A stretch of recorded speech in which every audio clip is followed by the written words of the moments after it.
તો વાત કરીએ તાપીની તો તાપી જિલ્લાના નીચર તાલુકાના વ્યાવલ ગામની સીમમાં જે ડીજીવીસીએલના કર્મચારીને કરંટ લાગ્યા બાદ જે મોતનો જે તપાસનો ધમધમાટ શરૂ થયો છે, ત્યારે બીજી તરફ મૃતકના પરિવારે ઘરનો મોભી ગુમાવતા પરિવારજનોમાં શોકની લાગણી ફેલાય છે।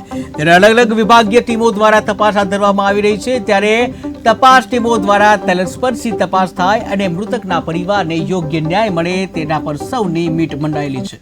ગઈકાલે અમારે ત્યાં જ્યોતિગ્રામ લાઇન જે હિંગની જેજીવાય તરીકે ઓળખાય છે, હિંગની સબસ્ટેશનમાંથી નીકળે છે, તે લાઇન પરની એક પોલ તૂટી ગઈ હતી, જેની માહિતી મળતા જુનિયર એન્જિનિયરશ્રી દ્વારા જાણ કરીને ત્યાં મારી ટીમ જે છે સમારકામ માટે પહોંચી ગઈ હતી। સમારકામમાં 5 લોકોની ટીમ હતી, એક લાઇન ઇન્સ્પેક્ટર, એક લાઇનમેન અને બીજા 3 ઇલેક્ટ્રિકલ એસિસ્ટન્ટ।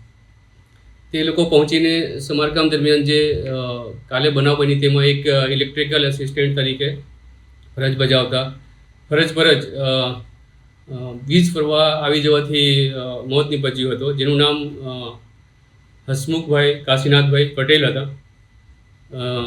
અને વીજ પોલ એક તૂટી ગયા હતા, સિમેન્ટ પોલ તૂટી જવાથી તાર નીચે આવી ગયા હતા, લાઇન બંધ થઈ ગઈ હતી, ફોલ્ટ પર હતી।